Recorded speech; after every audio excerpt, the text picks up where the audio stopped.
నమస్కారం అండి. నమస్కారం అండి. మీ పేరు ఎక్కడి నుండి మాట్లాడుతున్నారు? మేము మాచర్లండి. మాచర్ల. మీ పేరు? శశికుమారి. శశికుమారి. అవును సార్. ఓకే అండి. శశికుమారి గారు ఎవరి గురించి తెలుసుకుందాం అనుకుంటున్నారు? మా బాబు గురించి అండి. మీ బాబు గురించా అండి? అవునండి. ఓకే అండి. మీ బాబు పేరు? వెంకటేష్ అండి. వెంకటేష్. ఓకే అండి. వెంకటేష్ డేట్ ఆఫ్ బర్త్ చెప్పండి, పుట్టిన తేదీ. 2007 2007 సోమవారం జూన్ 18 అండి. సోమవారం జూన్ 18 అండి?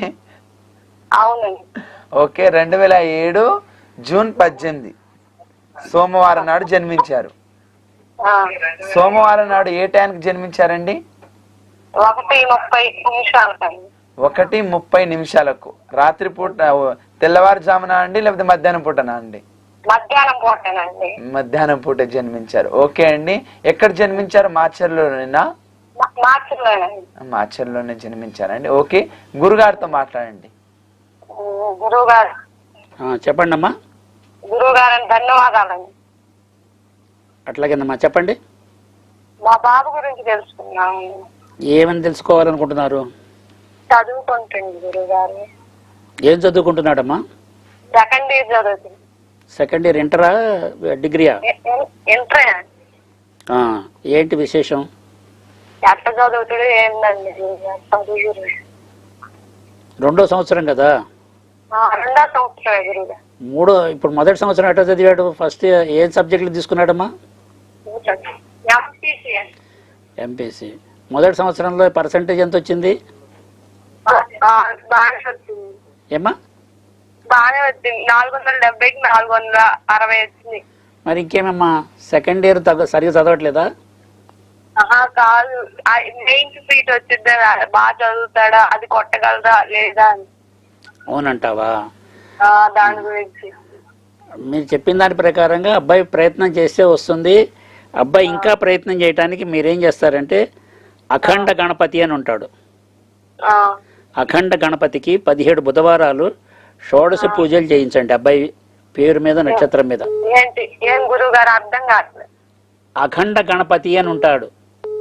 గణపతి దేవాలయం ఉంటుంది కదమ్మా, గణపతి దేవాలయానికి 17 బుధవారాలు షోడశ పూజలు చేస్తారు అబ్బాయి పేరు మీద, నక్షత్రం మీద చేయించండి.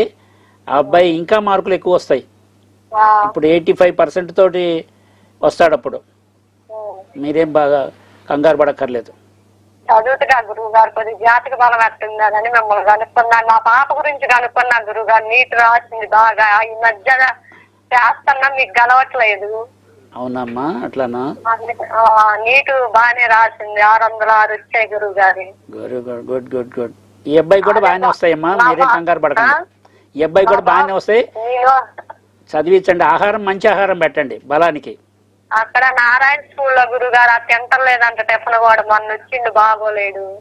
అదేనమ్మా, వాళ్ళు పిండేస్తారు కనుక మంచి ఆహారం పెట్టి వాడికి కావాల్సినవి ఇవ్వండి, బాగా చదువుతాడు. పాపకు వచ్చింది గురుగారు నీ నోటి సెలవు వల్ల. చాలా సంతోషం తల్లి.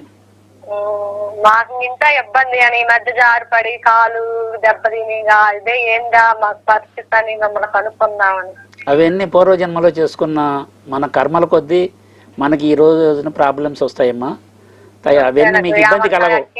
జంకిస్తుంది చెబుతులేమని కనుక్కొని ఈ మధ్య రోజు చేస్తున్న గురుగారు. నెల నుంచి కలవలేదు, ఇయ్యాలే కలిసింది.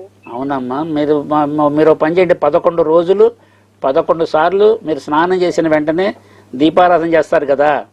ఆ దీపారాధన చేసిన వెంటనే పనులన్నీ అయిపోయిన తర్వాత మీరు హనుమాన్ చాలీసా 11 రోజులు 11 సార్లు చదవండి, వదలకుండా, మధ్యలో ఆపకుండా. అమ్మా చదవటం రాదు. పోనీ వినండి, సెల్లో పెట్టుకొని వినండి. తర్వాత ఆ 11 రోజులు అయిపోయిన తర్వాత ఒక మంగళవారం ఆంజనేయ స్వామి గుళ్ళో 108 తమలపాకులతో ఆకుపూజ చేయించండి. మీ ఆరోగ్యం బాగుంటుంది. ఓకేనమ్మా? ఏం ఉండవమ్మా. గురుగారు చెప్పినట్టు పాటించండి, మీకు ఖచ్చితంగా